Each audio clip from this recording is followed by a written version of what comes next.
Bueno, buenas noches a todos. Encantado y muchas gracias por la invitación.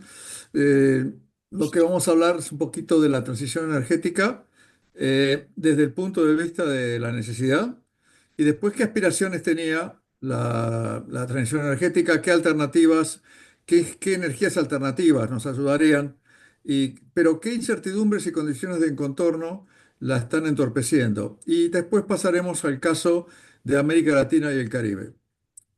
Eh, Como ustedes son abogados, aquí está el disclaimer en tres idiomas, de que no se tomen nada en serio de lo que yo digo o algo por el estilo. Bueno, entonces vamos a empezar por la urgencia de las transiciones energéticas. Cuando termine, yo creo que van a alcanzar tiempo para que tomemos algunas preguntas. Eh, no vamos a discutir el cambio climático, creo que queda razonablemente establecido que las emisiones globales de dióxido de carbono provenientes del uso de la energía serían el principal contribuyente al cambio climático y calentamiento global. Son antropogénicas, generadas por el hombre, la mayoría, y que es urgente morigerarlas. Allá a la izquierda hay una gráfica donde ven la concentración de dióxido de carbono en la atmósfera. Son partes por millón, pero que no sea engañoso, partes por millón muy insidiosas. Y prácticamente las hemos duplicado desde la revolución industrial a mediados del siglo XIX y siguen monotónicamente creciendo y tienen buena correlación con el aumento de la temperatura global. Y a la derecha vemos las emisiones por sector donde tenemos la mayoría son provocadas por perdón,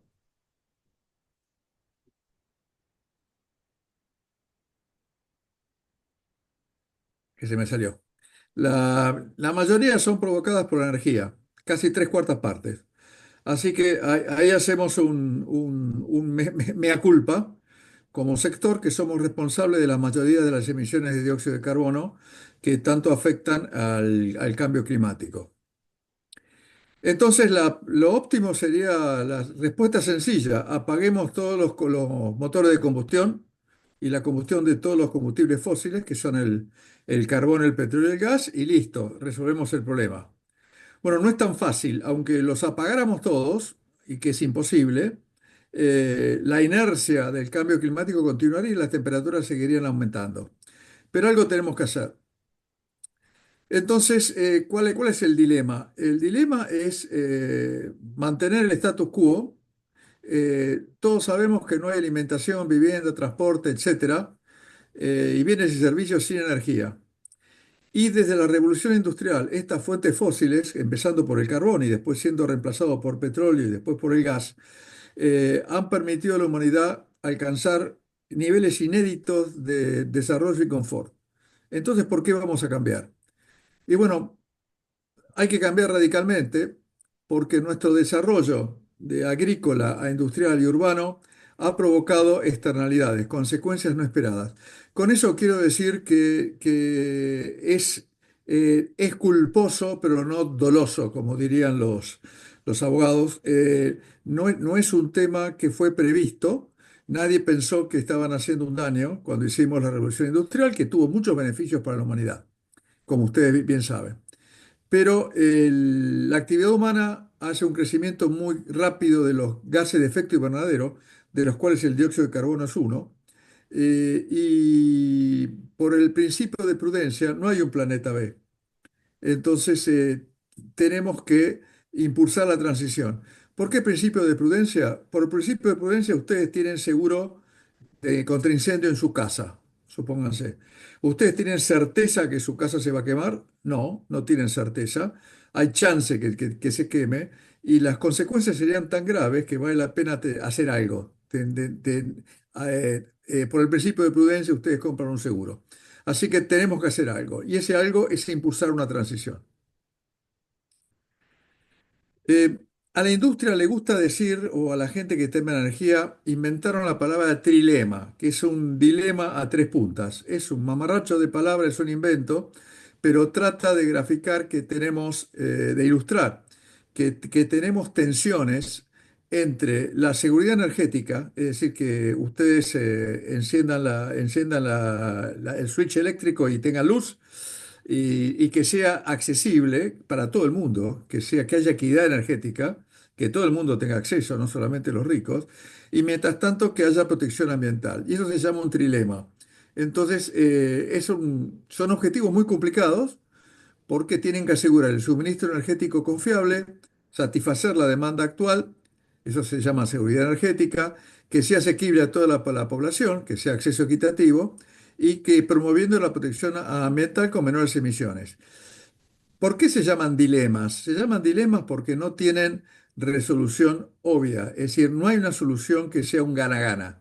Algo tiene que ceder y es muy difícil mantener el equilibrio para tratar de satisfacer los tres objetivos al mismo tiempo. Y ahora, hablando, bueno, sería muy sencillo si todos pasáramos a energía renovable. Y las energías renovables, que no hacen emisiones de gases de invernadero o tienen muchas menores emisiones, tienen sus bemoles, tienen sus problemas y tienen sus limitaciones. No se preocupen por leer todo, ni yo por leer todo, porque yo les voy a mandar a Darío la copia en PDF de la presentación. Pero lo importante de la hidroeléctrica es que tiene limitaciones porque necesitamos lugares con la suficiente cota para provocar la suficiente cota de caída de agua y también puede implicar desplazar poblaciones, hay que inundar valles, ¿no? Desplazar poblaciones además de perturbar así la ecología local, interrumpir el flujo de ríos, etcétera. Y otro gran problema es la intermitencia. Sobre todo en los países sudamericanos se usa mucho la hidroeléctrica y como habrán escuchado ustedes, depende mucho de los cambios de las corrientes marinas como la del Niño. Entonces, si hay sequía y no hay lluvia, no hay suficiente agua para generar electricidad. Pasamos a la segunda. La nuclear tiene mala fama, carga con mochila en la psiquis popular. Ustedes habrán visto en Netflix la serie Chernobyl, que se te ponen los pelos de punta, porque puede haber errores sistemáticos y errores humanos. Ahora, cada vez es más difícil eso, porque estas plantas tienen muchas redundancias, se aprendieron de los errores. Pero, ¿cuál es la otra contraparte que tiene el otro contrapeso? Es que si bien la energía es limpia, producen residuos que son tóxicamente radiactivos por 10 milenios, 10.000 años por lo menos, y que hay que almacenarlos de alguna manera, de manera segura. Entonces, el norte global prefiere que los almacenemos nosotros en el sur global. Pero yo creo que es muy afortunado y muy acertado que hoy en día estemos regresando a la energía nuclear, porque es una forma muy limpia de energía y controlable. Ahora, se tarda mucho en construir las plantas, son caras, etcétera. El otro es biocombustibles. ¿Qué ventaja tienen los biocombustibles? Eh, la vegetación absorbe dióxido de carbono de la atmósfera para transformarla en celulosa y después nosotros podemos quemar esa celulosa para generar electricidad. Entonces es un círculo cerrado donde puede no haber emisiones netas entre las que capturamos y las que emitimos. ¿Cuál es el problema más grande que tiene? Bueno, ya bastante trabajo cuesta alimentar al mundo. De alimentar al 20% de la población mundial, hemos llegado a alimentar más del 80% de la población mundial gracias a los fertilizantes. Pero hay tanta tierra. Entonces, estos cultivos, que son para generar energía y no para alimentación, compiten con los destinados a la alimentación por tierra y agua. La eólica, habrán visto estos molinos de viento gigantescos. El problema principal es la intermitencia. Es decir, cuando no hay viento no se genera electricidad y todavía no tenemos tecnología de baterías para almacenar la electricidad de una manera eficiente y las baterías son muy caras. Entonces el problema que tiene esto es la intermitencia. Lo mismo pasa con la fotovoltaica. Cuando no hay sol, no se genera energía fotovoltaica. Y tiene otro efecto geopolítico, y ya vamos a ir a eso dentro de un rato, el 80% de las celdas de polisilicio purificado, que son las más eficientes, vienen de China. Y vamos a ver mucho sobre China en los slides siguientes. Y la otra es la geotérmica. La geotérmica, si ustedes llegaran a ir a un campo de petróleo y tocan la salida de un caño, el cabezal de un caño en producción, medio se van a quemar, porque sale muy caliente, porque hay un gradiente térmico, de temperatura en la Tierra hacia el centro de la Tierra, donde es una masa líquida de lava, digamos. Entonces, a medida que vamos más profundamente, hay más temperatura. Y, por ejemplo, los pozos de petróleo que están a 3.000 metros están a ciento y pico de grados de temperatura. Si yo voy cerca de zonas con alto gradiente, como zonas volcánicas, en el arco volcánico en Centroamérica o en los Andes, voy a encontrar zonas donde no solamente puedo extraer calor para invernaderos o para calefacción urbana, sino que un suficiente calor, suficiente entalpía como para producir vapor de agua que genere electricidad en turbinas. Eso está creciendo al 10% anual, pero parte de una base muy baja, de 0,2% de la capacidad instalada de generación eléctrica es geotérmica. ¿Qué problemas tiene? Bueno, las locaciones donde se puede utilizar son lógicamente limitadas. A veces tienen actividad sísmica. Si hay actividad sísmica, los caños que pongo se me rompen. Y también tiene riesgos petroleros. Hay que perforar pozos, hay que fracturar, hay que pegarla, hay que poner un pozo donde dé buen resultado. Esos son riesgos petroleros que normalmente la industria petrolera tiene retornos que compensan esos riesgos. Pero en este caso estamos produciendo electrones y puedo tener riesgos petroleros con márgenes eléctricos, que son mucho menores. Así que es complicado. Y ahora la línea bonita que tenemos hoy en día es el hidrógeno, donde los medios hablan mucho del hidrógeno, todavía no ha realizado su potencial. Ahí les dejo, habrán escuchado hidrógeno verde, hidrógeno azul, les explico ahí lo que quiere decir cada uno de la paleta de colores del hidrógeno, y cada vez hay gente más creativa, inventa más colores. Va a funcionar en algunos sectores, no funciona con el transporte, no funcionó.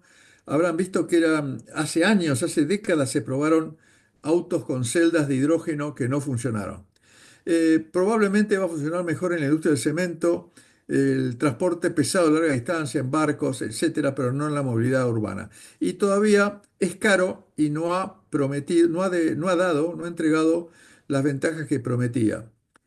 A mí como ingeniero me hace un poco de ruido que yo pongo un molino en el mar, con eso genero electricidad, con eso hago la electrólisis y libero hidrógeno, y después el hidrógeno lo tengo que transportar y lo puedo convertir de nuevo en la electricidad. Esa es una pérdida de eficiencias por hacer conversiones sucesivas. Pero hay mucha gente estudiando el tema y es incipiente, digamos, a escala real. Bueno, todo perfecto. Tenemos que evitar las emisiones, tenemos herramientas para evitar las emisiones, tenemos energías alternativas que acabamos de ver, con fallas, con problemas, pero las tenemos. Ahora, ¿pero qué otras incertidumbres hay globales para las transiciones energéticas? Y pasamos al segundo punto. En primer lugar, el crecimiento demográfico. Ustedes les habrán contado o habrán leído por ahí que hay una alarma que se está declinando la población mundial. Eso no es cierto. Está desacelerando el crecimiento de la población mundial, que no es lo mismo.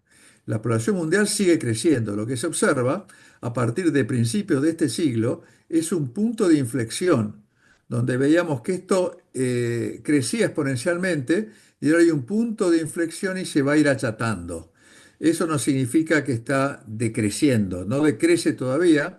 Es más, en el año 2019, cuando era esta gráfica, éramos 7.700 millones de habitantes en el mundo. Hoy en día son 8.100 y esperamos que sean 9.700 millones para 2050 y 10.900 para fin de siglo. ¿Qué es lo que está pasando? Está decreciendo la población en los países ricos blancos de los países del norte global. Ellos están alarmados porque tienen una tasa de natalidad inferior a la tasa de reemplazo, que es de 2,1 niños por mujer.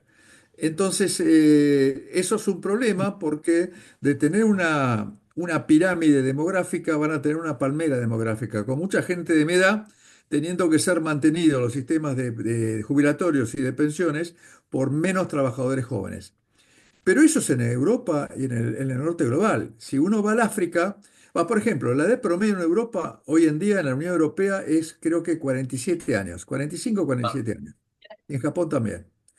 Pero la edad, la media de edad en África es 19 años. Así que ellos siguen produciendo una pirámide.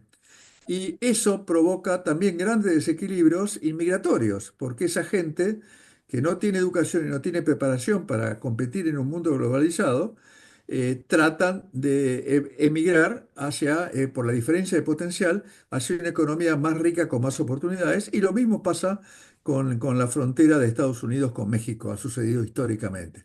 Eso es muy difícil de parar. Bueno, entonces, la demografía sigue creciendo en balance general.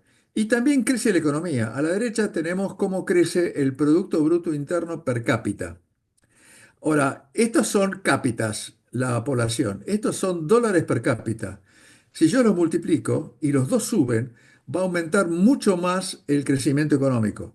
Es decir, pues es un producto compuesto. Está creciendo la economía global al 2,9% anual. Bueno, estaba creciendo y se duplicaría para 2050, salvo el efecto Trump, que está haciendo lo posible para torpedear el crecimiento mundial con las tarifas insólitas que ha impuesto. Pero el crecimiento de la economía global crece, porque crece el número de gente y crece la riqueza, ¿no? El crecimiento de la actividad económica. Eh, entonces, ¿qué crece con eso? La energía. Eh, Hemos mejorado muchísimo la eficiencia energética. Podemos producir más trabajo con menos energía, desde los motores de sus autos, que son mucho más eficientes, los aire acondicionados, las heladeras, los lavarropas, etcétera. Pero, sin embargo, eso no compensa el crecimiento de la demanda, del crecimiento económico que demanda más energía. Y lo que pasa con las renovables es que siguen siendo relativamente marginales. Si empezamos de la revolución industrial hasta ahora, donde usaban biomasa y recién empezaron con el carbón, vemos que han aumentado exponencialmente. Seguimos con biomasa en África y en muchos lugares. Biomasa es leña, bosta de animales, etcétera. Aumentó el carbón, aumentó el petróleo, aumentó el gas y están aumentando muy rápidamente las renovables, pero aumentan rápidamente desde una base muy baja. Y hoy en día los combustibles fósiles, incluyendo el carbón, ofrecen 77% de la matriz, el petróleo y el gas es el 52%, estos dos, el azul y el violeta, y las renovables 14%, de las cuales el solar y eólica 6%. Así que solar y eólica crecen, pero crecen de una base muy, muy baja. En los últimos 100 años la población se multiplicó por 4, es decir, desde que nació mi papá, ahora hay 4 veces más seres humanos en la Tierra y la demanda energética aumentó 9 veces, ¿correcto? Entonces no es solamente un tema de oferta, ¿qué ofertamos? Sino mientras siga subiendo la demanda y quédense en la retina con esa imagen de la demanda aumentando. Ahora hacemos un zoom, un poquito achicamos del 65 a esta parte, un poquito lo que debe ser el espectro de vida de Darío, por ejemplo. Y vemos que aumentan el petróleo, el carbón, el gas y están aumentando significativamente las renovables. Ya hablamos de estos números, solar y eólica 6%. ¿Qué pasa con las renovables? Como acabamos de ver cuando las explicamos de a una, padecen limitaciones tecnológicas de infraestructura, de cadena de suministros y de inversión. Y hay otro problema, el crecimiento demográfico y demanda, ¿dónde está ocurriendo? Está ocurriendo en África, en los países islámicos y en países que no tienen desarrollo todavía, que están en vía de desarrollo, donde ese desarrollo va a ser mucho más carbono intensivo. Si no van a empezar con energía solar, van a empezar, necesitan gas para cocinar. Por ejemplo, en África, la parte rural de África tiene pobreza endémica del 45% y cocinan con leña y bosta. Lo primero que quieren no es cargadores de autos eléctricos, sino quieren gas natural para cocinar limpio, ¿no? Y no estar respirando eso adentro de la choza. Aparte que no tiene que ir a juntar leña. Eh, y esos países también tienen dificultad para financiar grandes problemas, grandes proyectos con infraestructura transformativa. Entonces tenemos un problema. Les voy a hacer un reality check, un chequeo de realidad. En los últimos 100 años, el carbón pasó de ser 56% de la matriz primaria a la mitad, a 27%. Pero como aumentó la demanda, hoy consumimos 5 veces más carbón. Y esta es una transición que lleva 100 años. ¿Correcto? ¿Ustedes ven quemar carbón en barcos ahora en locomotoras? No, porque queman diésel o fuel oil, pero hasta hace un siglo era lo dominante. Dejó de ser lo dominante, pero todavía es una parte muy importante de la matriz y consumimos 5 veces más carbón. Bueno, acá vamos a los escenarios. El escenario de la derecha es el escenario de cero emisiones netas para 2050 de la IEA, que fíjense qué es lo que dice. Dice que no, para 2050 no hay más carbón. Esto es para lograr que el aumento global de temperatura sea 1,5 grados centígrados. Lo superamos el año pasado y ahora estamos hablando de pararlo en 3 grados centígrados, 2 en 3, etcétera, porque ya perdimos ese gol. Es decir, esto no sucedió. Ellos tenían desde 2010 que acababa el carbón, disminuían el petróleo en rojo y el gas en violeta, y esa disminución era reemplazada por las energías renovables. ¿Se acuerdan cuando le dije que mantuvieran en la retina el crecimiento de la demanda energética? Bueno, ellos decían que la demanda energética tenía un pico por el 2020 o el 2018, pónganle, que no sucedió, y que después se achata, cae y se mantiene achatada. En realidad, esto es inductivo, esto no es un pronóstico, es un escenario. Y es un escenario que se hizo inductivamente, se hizo al revés. Es decir, ¿qué tendría que pasar para que yo tuviera un aumento de 1,5 grados para 2050? Bueno, tiene que pasar todo esto. No tiene ningún viso con la extrapolación de la realidad. Este del medio, APS, son los compromisos que tomaron los gobiernos, que no han tomado los compromisos que decían cero emisiones netas. En este caso, disminuye el carbón mucho, disminuye un poquito el petróleo y el gas y crece bastante las renovables. Y este de la izquierda es lo que realmente refleja las políticas en vigencia, donde disminuye un poco el carbón, se mantiene constante el petróleo, aumenta un poco el gas y aumentan la demanda y es suplida por las renovables que están creciendo a ese ritmo. Pero esto no es un reemplazo. ¿Estamos hablando de transición o estamos hablando de adición? Es decir, suman para el crecimiento de la demanda, pero no reemplazan la demanda energética que tenemos hoy. Y eso era un escenario. Acá abajo les puse un montón de instituciones muy serias que hacen sus propios pronósticos y escenarios. Y cuando yo veo la dispersión entre esos pronósticos y escenarios, para 2050 es el 80% de lo que era la demanda total de energía en el año 2019. Quiere decir que la están pifiando. La amplitud, la divergencia de perspectivas es del 80% de lo actual. En cuanto a la demanda de gas, es del 180% de la demanda de gas. Está quien te dice que el gas va por acá y quien te dice que el gas va por acá.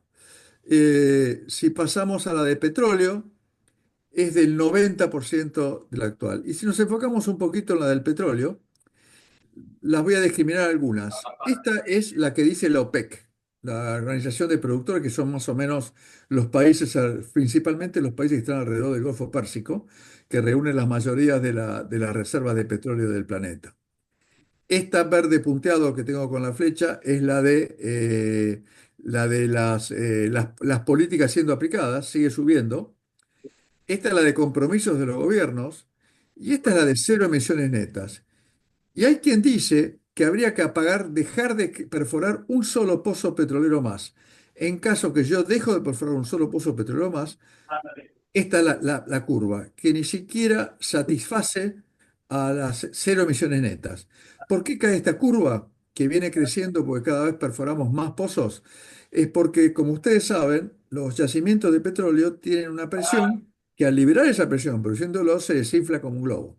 Tenemos que estar moviéndonos continuamente en una cinta sin fin, porque si dejamos de perforar, cae la producción hasta por debajo de lo necesario para cero emisiones netas. Entonces la pregunta es, ¿tenemos que dejar de explorar o no estamos explorando lo suficiente? Y vamos a pasar a otros problemas para aumentarles la depresión. Si yo quiero energías limpias, tengo que electrificar, ¿correcto? Electrificamos todos. Autos eléctricos, electrificamos trenes eléctricos, electrificamos todo.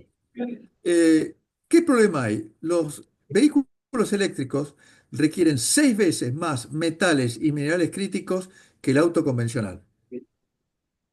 Y las energías limpias, como la eólica costa afuera, la eólica en tierra, la solar y la nuclear, necesitan mucho más minerales y metales críticos que están listados acá, y aquí está la fuente, que, por ejemplo, el gas natural. Entonces, ¿cuál es el problema? Necesitamos solamente para vehículos eléctricos, para cambiar parte de la flota automotriz, que son miles de millones de autos, necesitamos 6 veces más metales y minerales críticos, desde cobre a grafito para las baterías. Otro problema, las baterías tienen sus propios problemas de intensidad de carbono, contaminación ambiental y huella de impacto social. Los ambientalistas también se oponen a la minería. Entonces, ¿en qué quedamos? ¿Qué es lo que quieren? Para darles un ejemplo de huella ambiental, esta es la segunda más grande del mundo, no la más grande del mundo, mina de cobre a cielo abierto que está en Chile. Para extraer el cobre y refinarlo de toda esta tierra que han removido, tuvieron que hacer un pozo de 5 kilómetros de largo por 3 kilómetros de ancho por 1 kilómetro de profundidad. Yo no he visto todavía topadoras que trabajen en energía solar. Eso requiere mucha energía, aparte que deja una huella que se ve desde el espacio, ¿no? Entonces, para el 2050 necesitamos 6 veces el suministro de metales y minerales críticos necesarios y no están, no han sido identificados. Aparte, están muchos más concentrados que en petróleo en países específicos, con muchos riesgos geopolíticos. Y tiene otro problema. Desde el descubrimiento a puesta en producción de un yacimiento de hidrocarburos en agua profunda, tarda 6 años. Un proyecto de minería tarda 17 años. ¿Cuántos años faltan para el 2050? 25 años, ¿no? Necesitamos todo eso y tarda cada uno 17 años, 6 veces más de lo que tenemos ahora. Y aquí está el problema geopolítico de concentración. Fíjense, aquí están los fósiles, el petróleo y el gas. Si yo tomo los tres primeros productores de petróleo, ellos controlan el 42% de la población, de la producción mundial. Y los tres principales de gas, un 45%, 46%. Fíjense que todos los metales y minerales críticos están más concentrados todavía. Fíjense, el cobalto es 70% en la República Democrática del Congo, que yo lo único que le creo es lo de Congo y tengo un poquito de escepticismo sobre lo de República y Democrática. Acá tenemos China en el grafito que es el ánodo de sus baterías y en las tierras raras que se requieren para muchos de los circuitos que se necesitan. Por ejemplo, tenemos Sudáfrica sola, 70% del platino. Entre Sudáfrica, Rusia y Zimbabue tienen 90% del platino del planeta. Eso es mucho peor que el OPEC. Y eso solamente en bruto. Ahora, si tomamos el procesado, los chinos son unos vivos bárbaros y ellos han invertido en procesamiento. Fíjense, China en rojo, porque es el peligro chino. eh, más o menos en promedio, dos tercios de lo refinado se refina en China. Nosotros, los latinoamericanos, producimos litio, lo mandamos y ellos lo refinan en su mayoría, ¿no? Entonces, y lo mismo pasa con el cobre. No son los primeros productores del cobre, pero son los primeros refinadores de cobre. Y fíjense con el cobalto de la República Democrática del Congo, que lo refina, y las tierras raras que también tienen la mayoría de ellos. Esto crea un desequilibrio muy importante para el futuro, por la sostenibilidad del futuro de la inteligencia artificial, de los superconductores, etcétera. Ahora entienden por qué Trump necesita a Groenlandia, que tiene minerales y metales, metales y minerales raros sin explotar. ¿Por qué quiere tomar Groenlandia? ¿Y por qué eh, hizo no quiero decir chantaje, pero más o menos con Ucrania a cargo de no entregarla, que tienen que entregarle los metales y minerales críticos a Estados Unidos? ¿Entienden cómo es ese juego geopolítico ahora? Aparte, hidrógeno verde, 40% de los electrolizadores se producen en China. Ya vimos también que las fotovoltaicas, los paneles fotovoltaicas también. No hay transición energética sin China. No es una cuestión de tarifas, se trata de supremacía y control estratégico de las cadenas de valor. Y nosotros nos quedamos dormidos en Occidente. Acá les hablo de lo que lleva en promedio llevar una mina del descubrimiento a la producción. 17 años contra 6 años de un campo petrolero. Entonces, lo que les quiero que les quede de esto es que la transición energética tiene muchos obstáculos e incertidumbres. Primero, ya dijimos que en el escenario de cero emisiones netas no tiene nada que ver con la realidad actual, no es una extrapolación, se construyó inductivamente. Ningún escenario que he visto yo contempla disrupciones geopolíticas como la invasión rusa a Ucrania. El ataque de Hamas a Israel se expandió un conflicto que afectó a Israel, Gaza, el Líbano, Irán, Yemen y el Mar Rojo. Tampoco nadie previó que Trump 2.0 iba a ser mucho más agresivo que Trump 1.0. Y tampoco de otras posibles en el futuro. ¿Qué pasa si China invade Taiwán? Taiwán produce, creo que 70% de los semiconductores sofisticados del mundo. Imagínense que si esa industria se paraliza, hay recesión mundial y cae la demanda de petróleo, y cae y gas, y cae, por supuesto, cae el crecimiento económico del mundo. Son todas cosas que no se contemplan en los escenarios porque son difíciles de prever, pero pasaron, siguen pasando y van a pasar. Dijimos, ya vimos en los slides donde explicaba cada uno que les quedan a ustedes, las limitaciones tecnológicas y ambientales y de cadena de valor, y también que son resistidas por las comunidades afectadas y los ambientalistas. Todo muy lindo, pero no la pongan en mi patio trasero. Necesitamos más cárceles, pero no en mi barrio, es decir, en otro barrio, un barrio pobre, pónganlo, pero no en mi barrio. No sabemos de dónde provendrán los metales y minerales críticos necesarios para la movilidad eléctrica. No sabemos quién va a pagar todo esto. Nosotros en el sur global no estamos capacitados para pagar esta transformación, estas inversiones transformativas de miles de millones de dólares.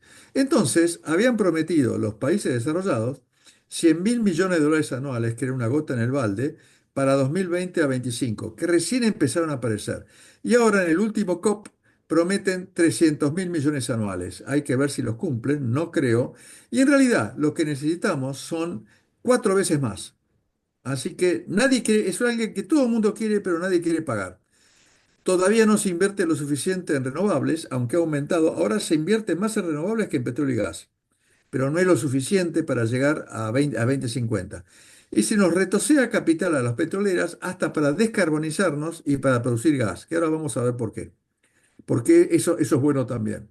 Entonces, es muy riesgoso para estados o empresas apostar a una sola tecnología o infraestructura. ¿Le voy a apostar a la eólica? ¿Le voy a apostar al petróleo? ¿Le voy a apostar al gas? No, tengo que apostarle a todos. ¿Tengo que producir moléculas de gas o tengo que producir electrones? Los dos. ¿Tengo que construir ductos para gas o tengo que construir líneas de transmisión eléctrica? Las dos, porque nadie sabe quién va a ganar esta carrera con tantas incertidumbres. Lo que sí sabemos es que el petróleo y el gas van a seguir aportando la base de la seguridad energética. En el peor caso se va a mantener constante. Esta es lo que se va a gastar en energía y el gasto en petróleo y gas va a ser constante. Va a ser proporcionalmente menor al gasto total a medida que siguen aumentando las energías limpias, pero eso no quiere decir que vamos a seguir gastando y produciendo petróleo y gas. Y tenemos otro problema. La gente no entiende las ventajas del gas natural. Y nosotros lo llamamos que es el combustible ideal para la transición. ¿Por qué? Primero, complementan las energías renovables porque son interrumpibles, como habíamos dicho. La hidráulica, la solar y la eólica son interrumpibles. Ofrece una victoria rápida. ¿Por qué? Y ya. Porque lo tenemos disponible y emite menos que la gasolina y menos que el carbón. No eliminamos las emisiones, pero emitimos bastante menos.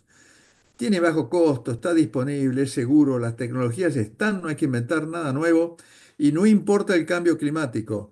Ojo que la solar, la eólica y la hidráulica, hidroeléctrica, son dependientes del cambio climático, son sensibles al cambio climático. Desde siempre, el gas natural aportó seguridad y flexibilidad a sistemas energéticos sujetos a variables climáticas como los de los sistemas andinos o los de Brasil. Las represas hidroeléctricas, que son muy importantes en Latinoamérica, como mencionamos, a veces son dependientes de los cambios de las corrientes del Niño y la Niña. Y en lugares con contrastes grandes entre invierno y verano, como en el Cono Sur, estabilizan ese sistema, estabilizan lo estacional, porque la demanda es un serrucho y las energías renovables son intermitentes. Lo mismo puede hacer para la solar y eólica. Tenemos muchos recursos gasíferos en la región, en Argentina, Venezuela, Colombia, Guyana, Surinam y en México. Ustedes prefieren en México exportar gas de Estados Unidos, de los shales, y no producir el gas propio. Es una política. También, aunque consumimos mucho gas en la región, podemos expandir ese uso a más generación térmica, a consumo domiciliario en los países donde no llega, transporte urbano y pesado municipal a larga distancia, GNL para transporte fluvial, litoral y marítimo. Yo me cruzo en un ferry entre Montevideo y Buenos Aires, en un ferry que va sobre el agua a 90 kilómetros por hora, movido por GNL, gas natural líquido. Y podemos exportar los excedentes. Pues, van a necesitarlos en Europa o van a necesitarlos en países con mucha dependencia de carbón, como China. Pero nosotros tenemos que hacerlo más limpio. Estamos tomándonos con seriedad que tenemos que descarbonizar nuestra cadena propia, cadena de valor. Y eso ya vamos a hablar más adelante.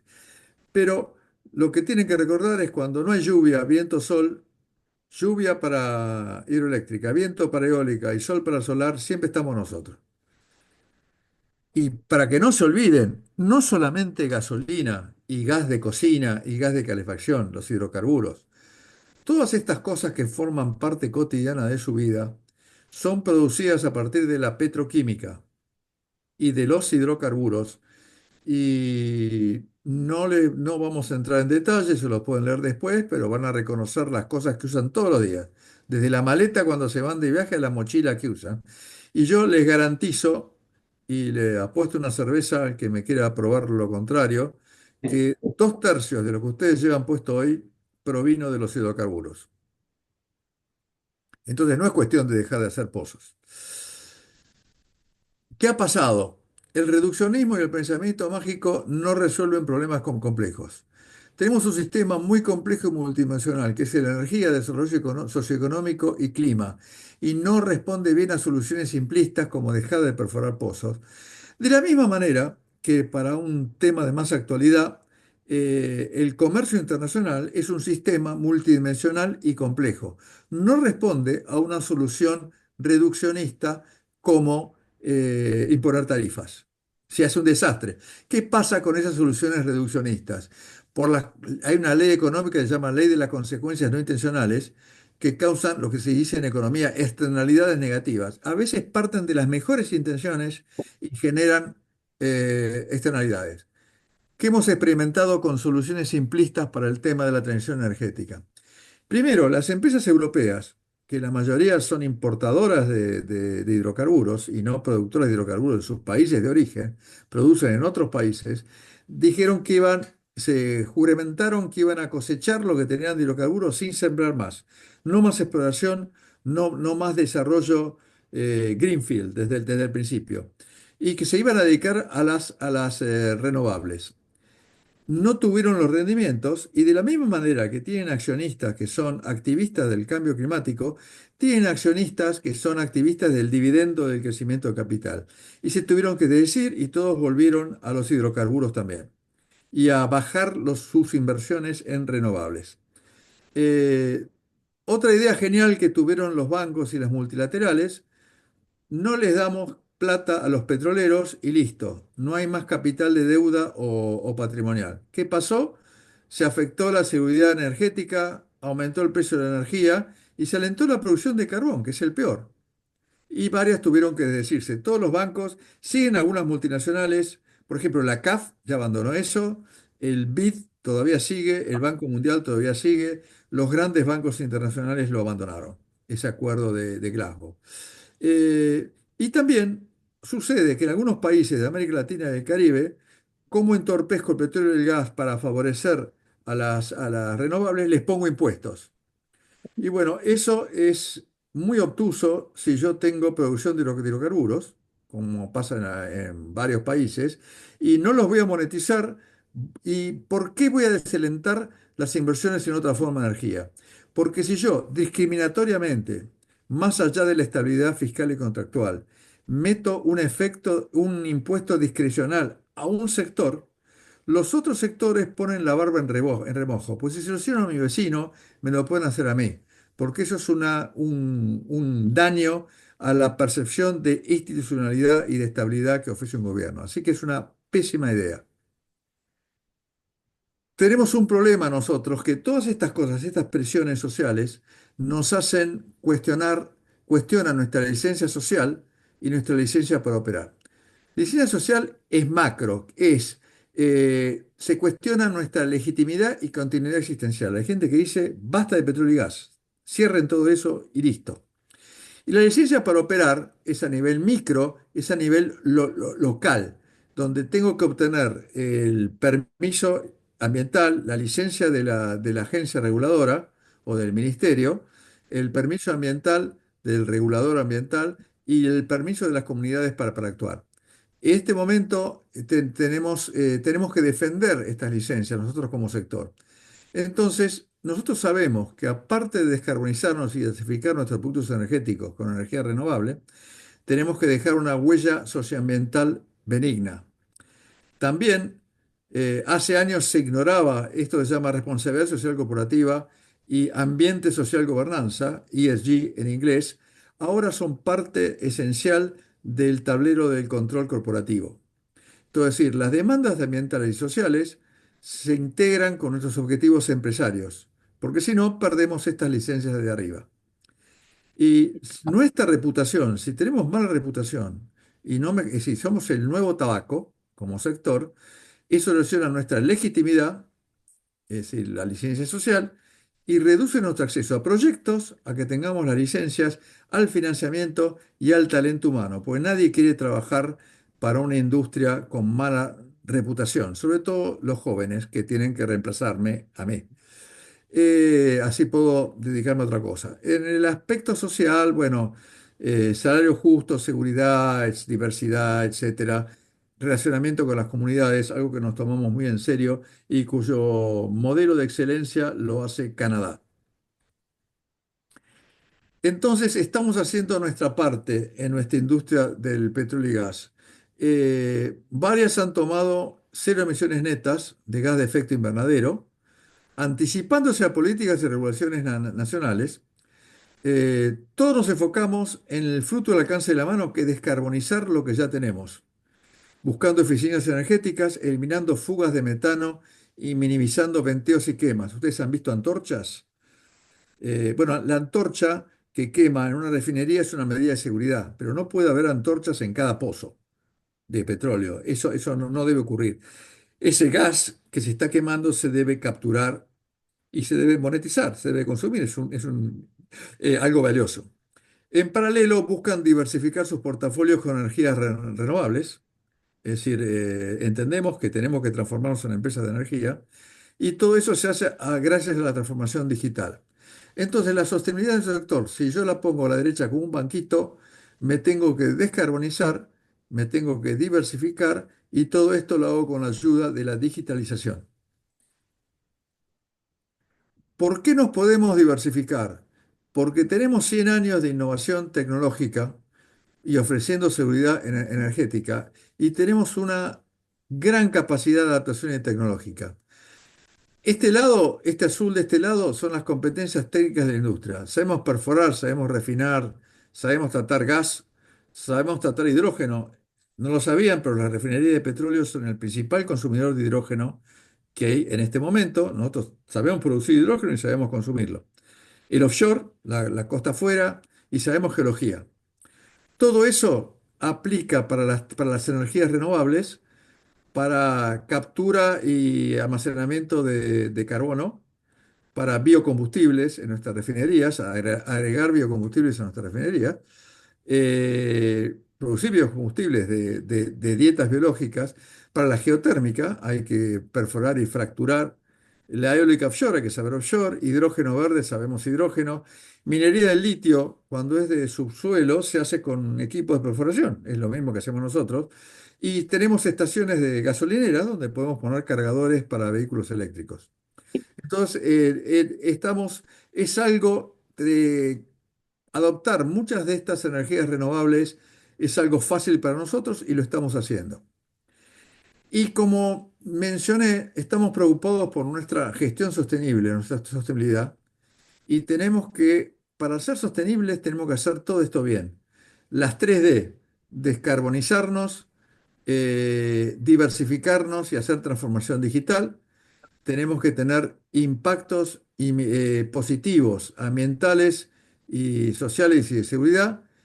Tenemos que tener buena gobernanza con transparencia, cumplimiento y disciplina de capital, y tenemos que mantener nuestra reputación y nuestra marca para tener proveedores y clientes, para que nos den los permisos, para que las comunidades nos dejen entrar al campo y trabajar, y para retener, atraer y retener al talento humano.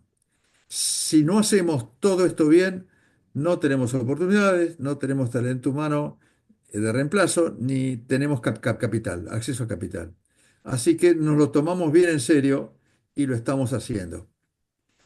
Las conclusiones globales de estos dos primeros puntos es que las emisiones globales de CO2 urge una transición a fuentes con menos emisiones. No hay escenario que excluya el petróleo de gas natural. Reducir emisiones no es lo mismo que cancelar fuentes energéticas. Son dos cosas distintas. Las transiciones, ahora lo vamos a ver por qué tienen que ser plurales, justas e inclusivas cuando hablemos de la Latinoamérica. Y nuestra industria es agenda de transformación. Estamos descarbonizando y diversificando. Lo que necesitamos es realismo, no pensamiento mágico, pragmatismo y cooperación. Neutralidad tecnológica quiere decir que tenemos que hacer todo juntos, renovables e hidrocarburos, buscando convivencia de varias fuentes y buscando sinergias, como el gas apuntalando a la eólica y a la solar y a la de hidrógeno. Esta es una transición, no un reemplazo abrupto.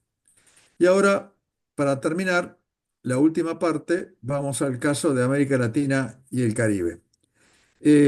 Para mucho más detalle, en el website, en la página de Arpel, que es www o www, según el país, arpel.org, tenemos un white paper que habla de transiciones energéticas justas en América Latina y el Caribe, que es gratis de bajar y seguramente va a ser parte del examen que les va a tomar Darío. Espero que así sea, así sufren. Este, Algunos datos de realidad de América Latina y el Caribe. El sur global, incluyendo el África y el sur asiático, no somos responsables de la mayoría de las emisiones del CO2. Rojo oscuro es grandes emisores, colores claritos, naranja, verde, menos emisores. Entonces, nos parece injusto que nosotros tengamos que hacer el mismo esfuerzo que no ha hecho el norte global, que ya se desarrolló. Latinoamérica y Caribe tiene 8,1% de la producción mundial, pero contribuimos solamente 5,1% de las emisiones de dióxido de carbono, 6,9% de todas las emisiones de gases de invernadero, incluyendo el metano, pero la particularidad de estas emisiones es que no son la mayoría de la energía, sino que vienen de la agricultura. Las emisiones de metano vienen de la ganadería, ¿no? De la agricultura, del manejo de la tierra, sea, sobre todo la deforestación amazónica. Esto suma 45 contra 43 nuestro. Nosotros tenemos 43% de las emisiones provienen de nuestro sector versus el 75% global. Nuestra matriz energética primaria es las fuentes energéticas en bruto que consumimos para transformar en energía. Eso se llama primario. Eh, es muy heterogénea. Tenemos países como Ecuador, Cuba y México muy dependientes del petróleo. México muy dependiente del petróleo y el gas, de los hidrocarburos en general, es el que más depende justamente con Venezuela. Eh, Eso porque tiene mucho petróleo y gas. Tenemos países que dependen casi sí, todo del gas, como Trinidad y Tobago, y tenemos países con distintos niveles de hidroeléctrica y de renovable que es verde. Tenemos el 50% de la matriz primaria de Uruguay es renovable, un país que no tiene petróleo, por ejemplo. Pero si yo tomo, tengo que entender que no hay en Latinoamérica y el Caribe. Es muy heterogénea. Cada país es distinto porque unos tienen petróleo, otros no, unos están más desarrollados, otros menos desarrollados.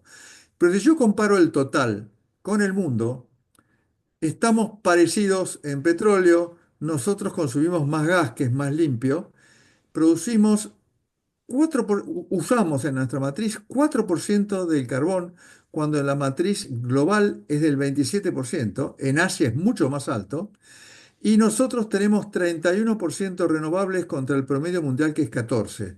Así que ya arrancamos con ventaja, tenemos la matriz más limpia del planeta. En cuanto a generación eléctrica, esto es secundario, esa era la primaria, esta es la secundaria, cómo generamos electrones. Nosotros el 79% de nuestra generación eléctrica es renovable, mayormente gracias a la hidroeléctrica, versus el 30% global. Y vemos países donde 92% de la generación es renovable eléctrica, como en Uruguay, o 88% como en Brasil. Esto es gracias siempre a la hidráulica. Y países donde es más bajo, como Argentina, México y es cero en Trinidad, porque pues, se dedican al gas. Otra particularidad de la región, que tenemos uno de cada tres personas en la pobreza y uno de cada ocho en la indigencia.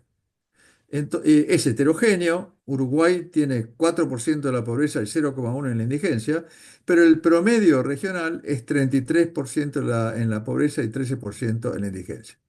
Acá a la izquierda, el Producto Bruto per cápita es inferior al del mundo, es superior al africano nada más y es la décima parte del de Estados Unidos. Ahora entienden por qué hay tanta migración de acá para acá, o tanta potencial de inmigración. Hoy la producción de petróleo de América Latina y el Caribe es liderada por Brasil, que se despegó. Brasil es el quinto productor mundial y va a llegar a 5 millones de barriles en pocos años. Estaba dominada por México y por Venezuela. Fíjense cómo han caído México y Venezuela. Está surgiendo Guyana desde cero, porque no producían petróleo. Guyana va a llegar al 1.200.000, va a llegar acá arriba para 2027, va a superar a Argentina lejos. Eh, pero fíjense que hay incrementos, lo que llamamos upticks en inglés, ¿no? Las puntitas se van para arriba. Quiere decir que hay incrementos en todos los países. Está aumentando la producción de petróleo de la región. Algo similar pasa con la del gas, que era dominado por México. Ahora México ha perdido interés en la producción de producir su propio gas, porque tiene gas barato al lado, en Estados Unidos, que es su producto de los shales, y hasta México va a exportar gas de Estados Unidos, va a servir como canal de exportación de GNL de Estados Unidos. Argentina está primero y está aumentando en Perú y está aumentando en Venezuela un poquito, cayendo en Trinidad, Tobago, etcétera. Con todo, si yo sumo estas producciones de gas y de petróleo que acabamos de ver, América Latina y el Caribe contribuye solamente con el 10% del petróleo mundial, de la producción, y 4% del gas. Pero ha contribuido 38% de los hidrocarburos descubiertos desde 2020. Quiere decir que si bien somos modestos en la producción, tenemos mucho lo que se llama en inglés upside. Vamos a producir mucho más, vamos a seguir creciendo nuestra producción. Y va a aumentar nuestro peso específico en el mercado mundial de petróleo y gas.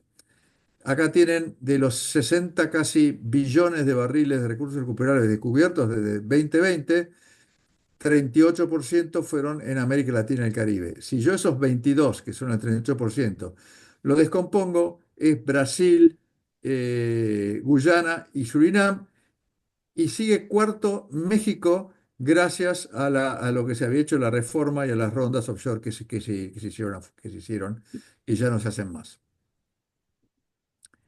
Mientras el costo en dinero en petróleo y gas, en exploración y producción, el upstream, se espera que crezca un 5,4%, en Latinoamérica va a crecer al 7,7%.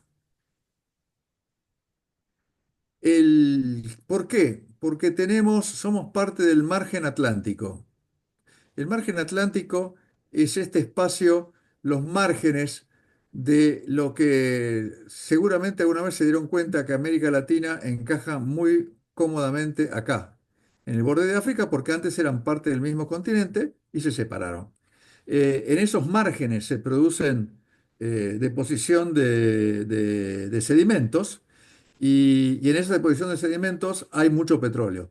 Todo en la costa de África y en la costa americana, en Campos, en Santos, en Brasil. Y ahí tenemos Guyana, con los descubrimientos grandes. Y acá, estos son los descubrimientos recientes, pero esta es la cuenca. Acá están dos terceras partes del petróleo del planeta, están alrededor del Golfo Pérsico. Han tenido descubrimientos, pero comparables a los descubrimientos nuestros, es decir, ninguno tan grande como Guyana. Pero ¿qué diferencia hay? Estos están abiertos en general, a la inversión privada y estos en general no. Quiere decir que nosotros en Latinoamérica y el Caribe competimos mayormente con el margen atlántico africano. Pero ¿qué ventaja tenemos sobre el margen africano? Que la percepción de riesgo de superficie es mejor. Para arriba es bajo riesgo, para abajo es alto riesgo. Esto es riesgo político, riesgo económico, facilidad de entrar al sector de hidrocarburos del país, facilidad de operaciones en el sector y qué shocks, qué discontinuidades o qué disrupciones hay en el sector por legislativas, etcétera. Fíjense que los que están en negro, Uruguay, Guyana, Surinam, Brasil, Argentina, en general están corridos sobre los africanos, donde el mejor es Namibia y el peor es Guinea. México ha caído en esto desde la administración anterior.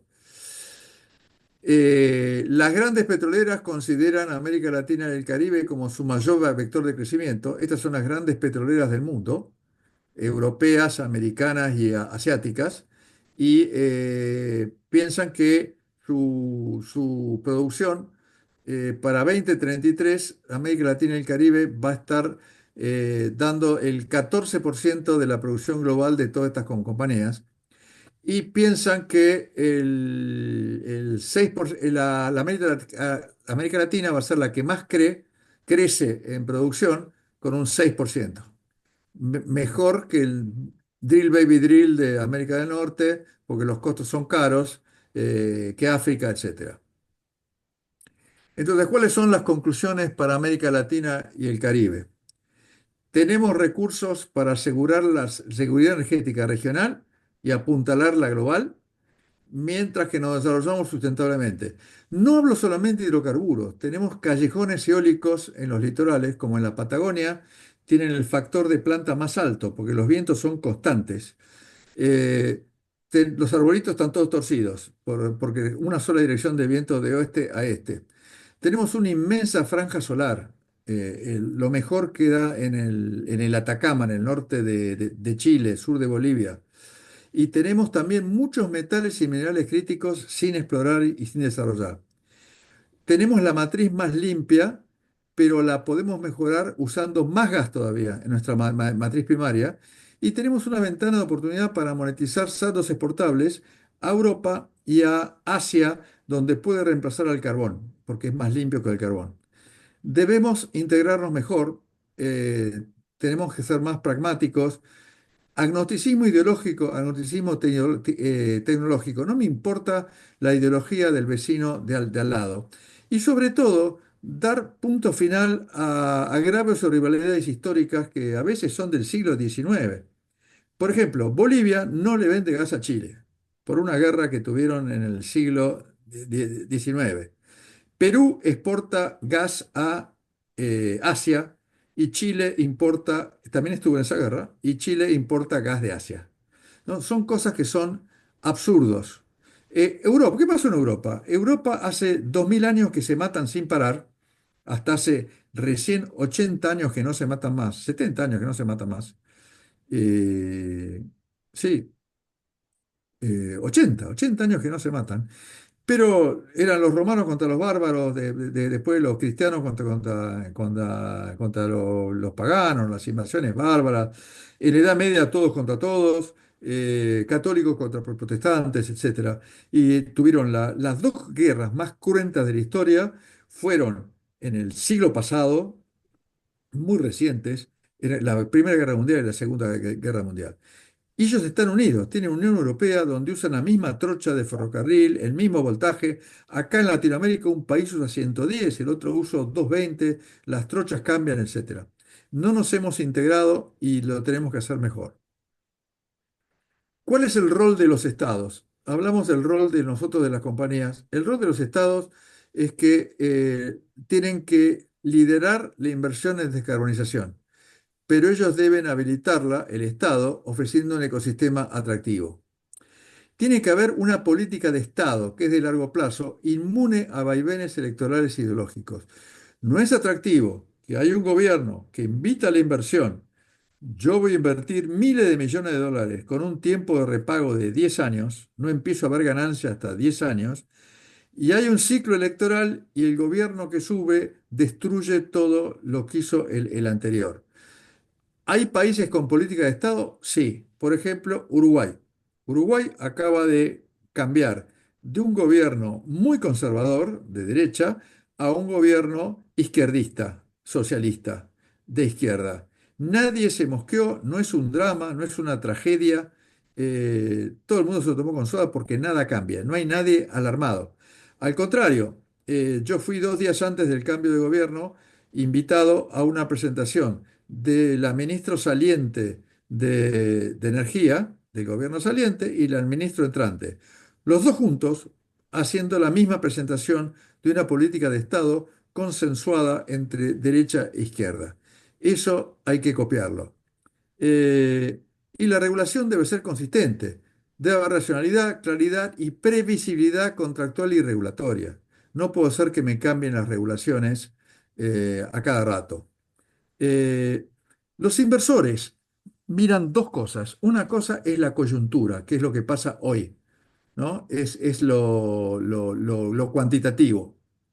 Eh, Hoy tengo un gobierno amigo de la industria en tal país, amigo de los negocios y del mercado. Pero si falla lo del largo plazo, que es la calidad institucional, no voy a invertir, porque son inversiones de mucha plata y de largo plazo. Entonces, para alentar inversiones en hidrocarburos, energías renovables, la minería necesaria, necesitamos mejores marcos coyunturales, no poner más impuestos a las compañías discrecionales, así que no estaban en el contrato. E institucionales, tiene que haber política de Estado, gobernabilidad, calidad institucional y regulatoria, independencia de poderes, seguridad jurídica, seguridad personal también. Yo voy a mandar gente y tiene que haber transparencia. Y con eso lo doy por terminado. y dejo de compartir y disculpen que me entusiasmé con la duración.